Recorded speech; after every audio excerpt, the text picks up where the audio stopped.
په یو حدیث شریف کې راځي نبی علیہ السلام فرمایي او درېږه هغه حدیث هغه الفاظ درته ویم. نبی کریم صلی الله علیه وسلم فرمایي د حضرت ابو هریره رضی الله عنه حدیث. ابو هریره سے فرمایي بان رسول الله صلی الله علیه وسلم قال حضور پاک فرمایلی دي من افطر یوما من رمضان من غیر رخصة ولا مرض. یو سړي د رمضان روژه ونیوله، یوه روژه ونیوله، نه ورته څه رخصت شته، نه مسافر هم نه دی، مسافر له رخصت دی، نه څه بیماري شته. لم یقضه صوم الدهر كله وان صامه. وی که ټول عمر روژې ونیسي د دې بدل پې نشي خلاصولی. د دې چې کم برکت دی او کم ثواب دی په ټول عمر روژو هغه برکت نشي ګټلی، هغه ثوابونه په ټول عمر روژو نشي ګټلی. ټیک ده چې ځکه مثلا نی نیولې یو روژه به ونیسي د یو قضا خلک کوي فقهاو لیکلي دی قضا شوه، او که قصدن یې ماته کړې د 2 میاشتې روژې به پرله پسې ونیسي. لیکن پیغمبر مبارک فرمایي چې ټول عمر دې روژې ونیولې، ټول عمر د دې روژې چې کم برکت او کم ثواب هغه نشي حاصلولی. اندازه ولګوئ چې د یوې روژې په برکت تعالی دومره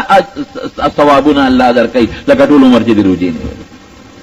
او ته 30 نیسې نو دکه خپل عمر حسابوه لکه چې 30 زله د 80 کال روژې نیولې، او بیا په بل کال کې په بل کال کې څومره لویه فایده ده د رمضان د روژو. مونږ خلکو شا کړې ده ورته. نو د رمضان روژو دا ګوره ډېر لوی برکت او ډېر لوی ثواب دی. برکات یې درته یو بله مویم. یو حدیث د حضرت ابو سعید خدری رضی الله عنه فرمایي چې ان لله تبارک وتعالى عتقاء في كل يوم وليلة يعني في رمضان، وان لكل مسلم في كل يوم وليلة دعوة مستجابة. وی نبی علیہ السلام فرمایي چې د رمضان هر شواروز کې خدای پاک ګناهګار دوزخیان مخلوق د دوزخ نه آزادوي. چې کوم دوزخ والا مخلوقی دوزخیان او تاقه جنت ته لیږي، ازادی یې د سټ آزاد شو دی جنت ته.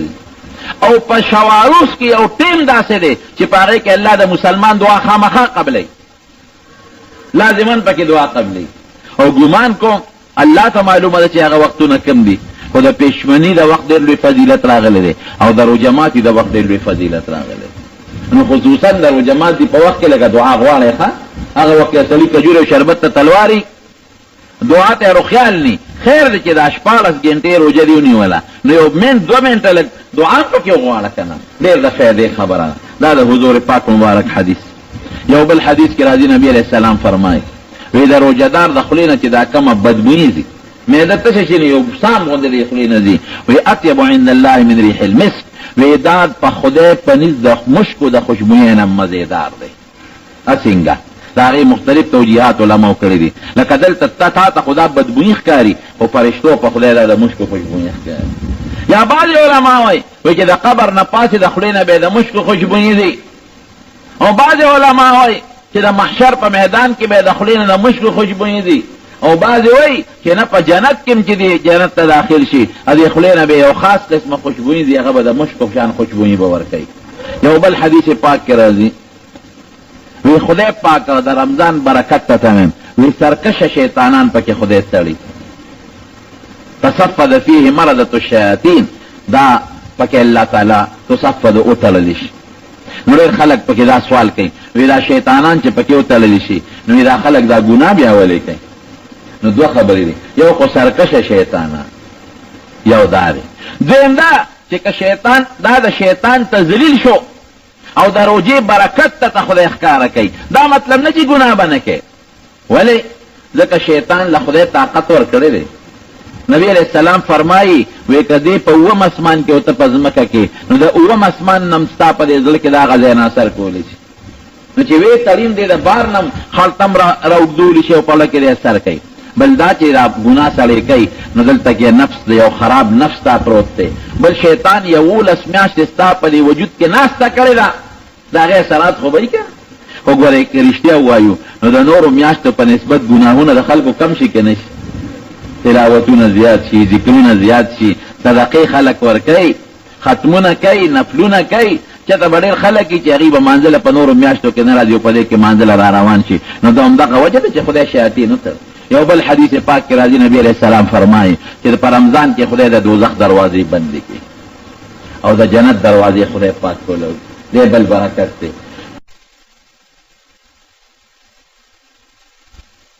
بعض علماء لیکي چې د قبر عذاب په دغه میاشت کې په هغه خلقو د قبر عذاب هم بند شي چې کم د قبر د عذاب مستحق وي.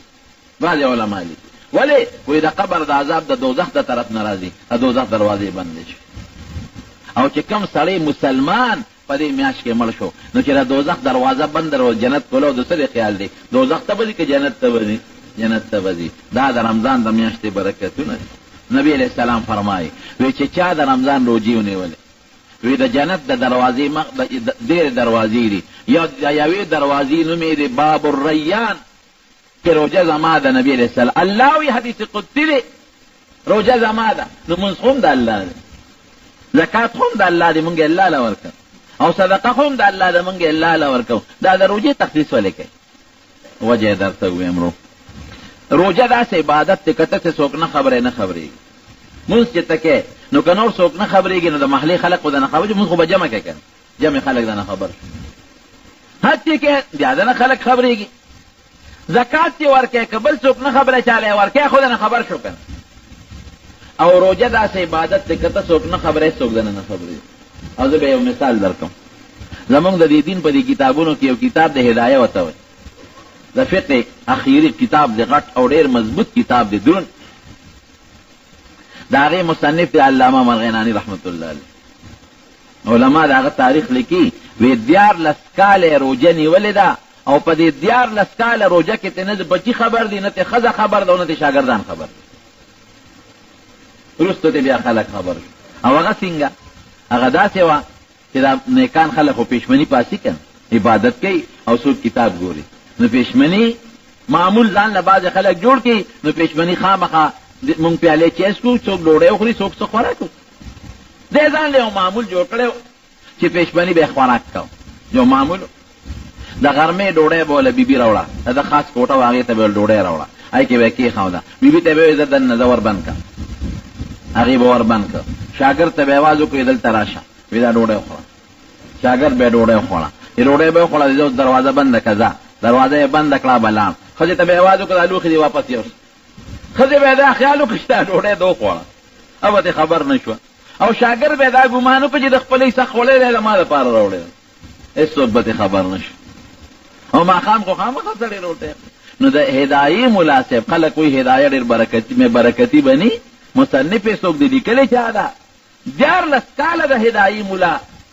دروجې نیولې دي، نه شاګردان خبر، نه بچي خبر، او نه ښځه خبر. نو حضور پاک فرمایي الصوم لی، وی دا روجه ګورې خالص زما دپاره ده. دا یو معنا درته مو کړه. نور 3 توجیحات علماو نور ذکر کړي دی، مې درته ونه وې. خالص زما ده چې که ته صرف الله پې خبرې او بل څوک نه خبرې نو دا ممکنه ده. وانا اجزي دې بدل به زه ورکوم. نو بیا طالبان سوال کوي وی د هر عبادت بدل الله ورکوي، د روجې تخصیص ولې؟ نو جواب یې دا کوي چې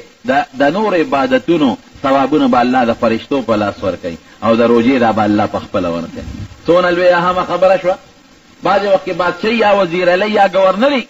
چې اهمه خبره وي هلکه وي دا انعامونه به زه ورکوم، او چې کوم عامې خبرې نو هغه د پولیس والاو د افسرانو سکرټریانو په لاس ورکوي. چې کومه ډېره لویه خبره وي هلکه ایوارډ ورکوي، چاله ایوارډ ورکوي، یا تمغه فلانکې تمغه ورکوي، تمغه نشان حیدر او فلانکې او فلانکې، نو هغه بادشاه په خپله ورکوي. شی ډېر اعلی د عزتي، او دنیا خلک رشته داران یې تماشې لدي چې نن زمونږ پلار لا زمونږ رور لا هغه نشان حیدر اعزاز میلاویږي، او صدر پاکستان یې ورکوي، او په لوی پروټوکول کې ورکوي، تصویرونه دي صاحب او فلمونه وله جوړوي، او ډېره لویه خوشحالي وي. نو د رمضان په روجه باندې د قیامت په میدان کې به رب العالمین په یو لوی پروټوکول او په یو ډېر لوی عزت کې روجهدارو له په خپله رب العالمین دغه اعزاز ورکوي، دغه نشان به الله ورکوي. یا دا دویم توجیه دا ده چې نور ثوابونه په جدا طریقه دي، او د روجې ثواب چې الله ورکوي په یو جدا طریقه به ورکوي. دا د رمضان د روجې برکت تیرونه. یو څو مسلې درته وایم د رمضان متعلق. یو حدیث مې رښتیا سار کته هغه مې ذهن ته یو وخت کې راغی. روزانه چې څوک روجې نیسي تر سحر پیشمنی نوالا سبا خطونا تر ماخام پوری او یا زر فرشتی روجدارو لدى اللہ پا دربار کے دعاگانے غوالی او یا زر فرشتی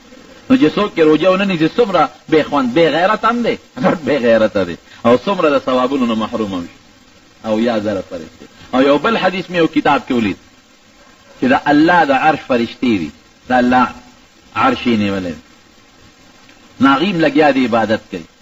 یسبحون بحمد ربهم د الله صفت کوي نو چې د رمضان میاشت داخلي شي نو الله هغه د عرش فرشتو ته اعلان وکړي چې تاسو زما نور عبادت بند کړئ دې میاشت کې زما عبادت نور بند کړئ روجهدار چې دعاګانې کوي د هغوی په دعا امین ووایه نو چې الله ورته وایي امین پې ووایه او هغه فرشتې پې امین وایي چې کوم د عرش خوا کې دي او د الله عرش یې نیولې په فرشتو کې اوچت مخلوق نو څه مو خیال دی خدای به هم دعا قبلوي که ونه نو روجه دا بهترین عبادت دی خو ګوره یو خبره ده نبی کریم صلی الله علیه وسلم فرمایي الصوم جنتون وی دا ډال دی د خدای د عذاب نم ډال دی د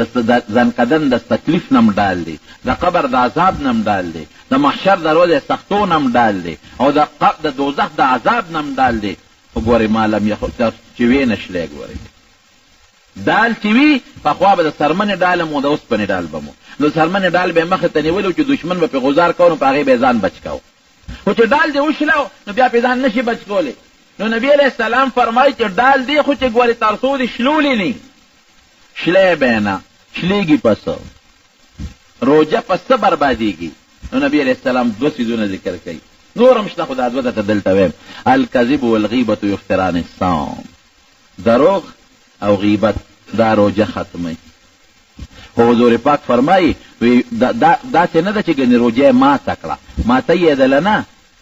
غاړه دې پې خلاصېږي که غیبت دې په روجه کې خو دروغ دې وي خو چې د روجې کم ثواب او کم برکتونو د هغې نه محروم پاتې شو دروغ به نه وایي دروغ لوی جرم او لویه ګناه ده او خدای پې لعنت وي لعنت الله علی الکاذبین لعنت د خدای د رحمت نه لرېوالي ته وایي چې څوک دروغ وایي په هغه دې وي د خدای لعنتي بیا په روجه کې دروغ دا ډېر لوی جرم دی او غیبت ډېر خطرناک شی یو حدیث کې راځي دوه زنانه به ډېرې زیاتې په تکلیف کې وي مازدیګرې شو دومره په تکلیف کې وي چې بېهوشۍ ته نږدې وي نبي علیه السلام مبارک ته یو بیبي راله وی پلان کې دوه زنانه دي او ډېره سخته ګرمي شوې ده او ډېرې زیاتې تږې دي او څه سره وکړو نبی علیہ السلام مبارک ولا څه شي ورکه په لوښي کې وی روجه پې ماته کې چې بېهوشۍ ته نږدې دي بس روجه پې ماته کې ټوله ورځ یې روجه نیول ماښامي ته لږ وخت پاتې دی چې هغه کاسه یې وله یوړله که نه او هغه اوبې اوسکلې دواړو نو الټی یې وکړې نو چې دواړو الټی وکړې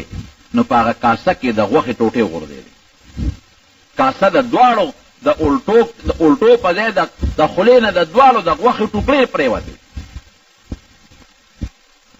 حضور پاک مبارک ته صحابه راوي صاحب دا چلو شو وی ګوره پته راته ولګېده وی دا څه شو وی دا دوی غیبت کړی و دا د هغه غیبت اثر و چې خدای ورته روجه سخته کړه دا هغه غیبت اثر و چې الله پې بیماري راوسته روجه هم خرابه شوه او دا هغه غیبت څه شی دی ایحب احدکم ان یاکل لحم اخیه میته چې څوک د مسلمان غیبت کوي الله وی د هغه غوښې وخوړی د غوښې وخوړی لیکن صحابه د کشف خاوندان او نبی علیہ السلام خو د کشف خاوندو نو هغوی چې الټی وکړې نو هغه غوښې په سترګو ولیدې چې دغه کوم مسلمان غوښې خوړلی پر کاسه کې واپس پرېږدل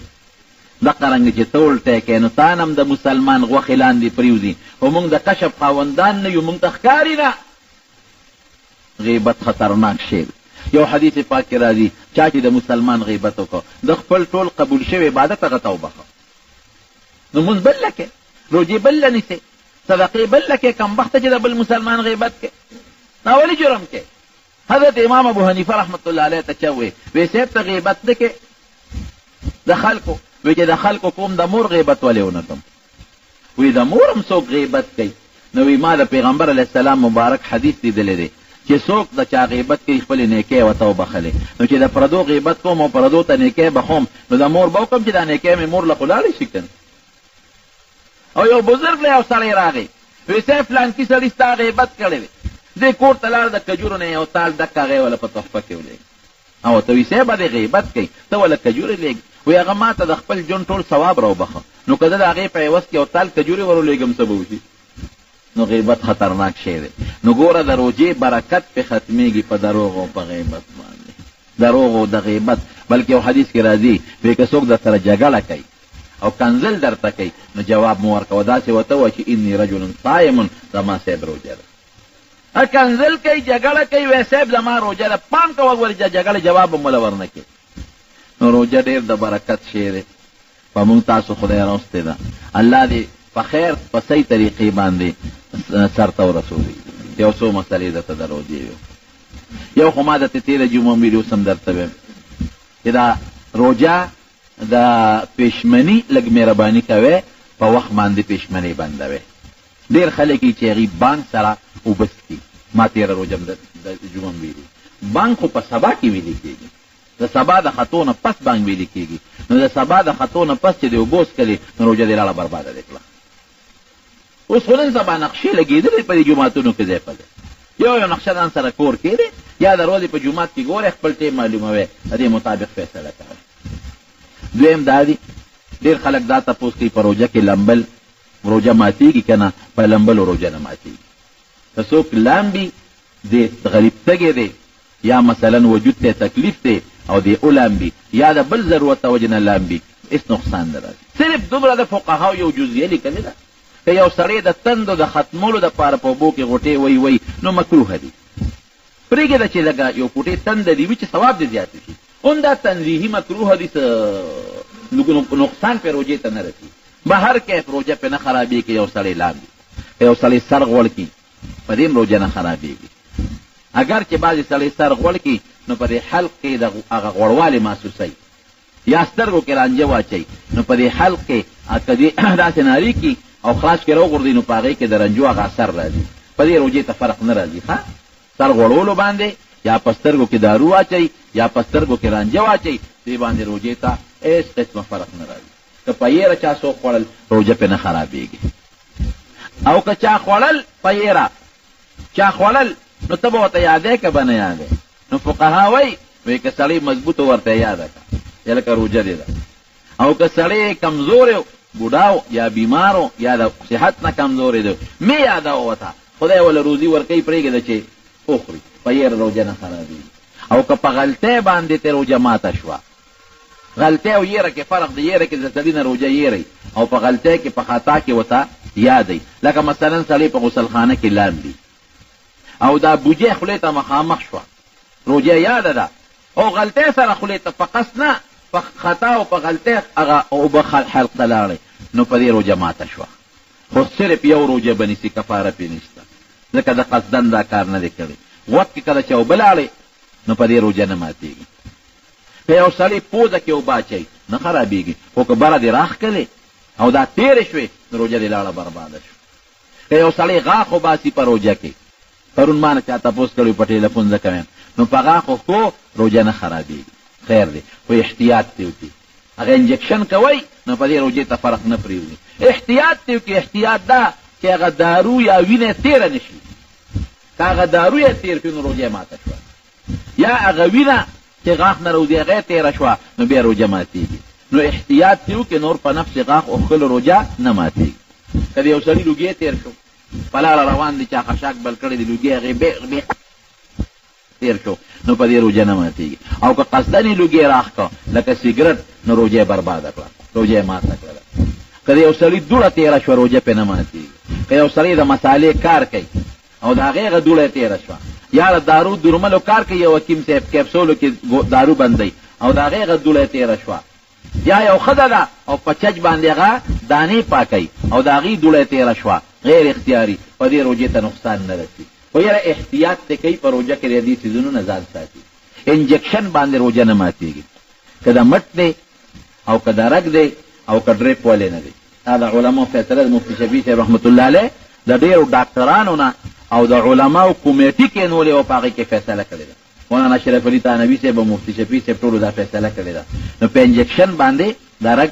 یو انجکشن چې د ملا دې تیر کې ووایي د ملا په دې تیر کې هغه نیغ په نیغه مازغو ته رسي نو په هغې روجه ماتېږي یا که سر د چا سوری او داروی پکې واچول او مازغو ته ورسېدل بیا پې روژه ماتېږي، یا خېټه د چا سوری وه او داروی پکې واچول او خېټې ته یا معدې ته ورسېدل روژه پې ماتېږي. نور که یو سړی وجود غوړ کي او هغه غوړوالی دننه یا د واورې مشین کې ودرېد او هغه یخوالي رطوبت وجود ته دننه م ورغی، په دې په روژه کې فرق نه راځي. که د یو سړي په غاښ کې غوښه نښتې ده او په ژبه هغه غوښه ده را جدا کړه او تېره کړه، نو که دا د چڼې برابر وه د چڼې یا د هغې نه زیاته وه نو روژه خرابېږي، او که د چڼې نه وړه وه نو لږه وه بیا روژه نه خرابېږي. او که بار یې راوښکه بار یې راوویسته او بیا یې تېره کړه نو که لږه یې که ډېرې روژه خرابه شوه. یو سړی خوله وینې شوه او لاړې تېرې شوې، ډېرې زر نورې لاړې توکي، که چېرته دا وینه د دې لاړو برابر وه یا وینه په لاړو غالبه وه نو بیا روژه ماته شوه، او که لاړه پې غالبه وه د وینې رنګ پې کم و نو بیا روژه نه ماتېږي. په الټو روژه ماتېږي که نه ماتېږي؟ نو دې کې لوی تفصیل دی، د علماو پکې لوی اختلاف هم دی، خو چې کوم راجح قول دی هغه درته وایم اسان غوندې. که چېرته چا قصدن الټی وکړئ، تالو کې ګوته ووالو الټی وکړئ او په ډکه خولي، قصدن الټی وکړي او په ډکه خوله، په دې روژه خرابېږي ماتېږي. او که قصدن نه بې اختیاره وله الټی رالي، بیمار دی غریب، یا زنانه بعضې وخت کې الټی کوي، یا نارینه دی الټی وله رالی بې اختیاره قصدن نه، په هغې روژه نه ماتېږي، که لږي که ډېر وي. او قصدن باندې اله ماتېږي چې په ډکه خولي، که په ډکه خوله نه او لږې وي بیا پې روژه نه ماتېږي. که چېرته ستا خولې له هغه ترخې اوبه رالی زیړی توکه، خو که واپس دې تېرې کړې روژه دې ځان نه برباده کړه. لاړې که یو سړی په خولې کې جمع کړي او تېرې کړي روژې ته نقصان نه رسوي. باید سړی اودس وکړي او خوله لاړې توکي او بیا هم پرې خوله کې څه معمولي هغه اثر غوندې پاتې، نو بعد مې لیدلي چې هغوی په کپړه باندې بیا جبه وچوي، نه په کپړه جبه مه وچوه، خیر دی که هغه اثرات تېر شي په هغې نقصان نه رسوي. پوزه بره راښکل خو ښه نه دي، قبیحه کار دی، خو که یو سړي پوزه بره راښکله او دا ګند یې تېر شو نو په دې هم روژې ته نقصان نه رسي. یا مثلا یو ښځه ده هغه ترکاري سکي، نو علما لیکي چې که خاوند یې سخت طبیعته دی نو خیر دی ترکاري سکلی شي، خو تېری به نه توکي به، روژې ته پې نقصان نه رسي. او که خاوند یې سخت طبیعته نه دی نو ځان دې ساتي ترکاري دې نه سکي، خو د مال کې کمې زیاتې دی لږه کمه دې ور واچوي که نه، ماښام به یې پوره کړي، د کم علاج کېږي او د زیات علاج نه کېږي. دا یو څو مسایلو. ماشې دې مری ته ننوت غیر اختیاري تېر شو، یا مچ دې مری ته در ټوپ کړو غیر اختیاري تېر شو، نو په دې په روژه کې فرق نه راځي.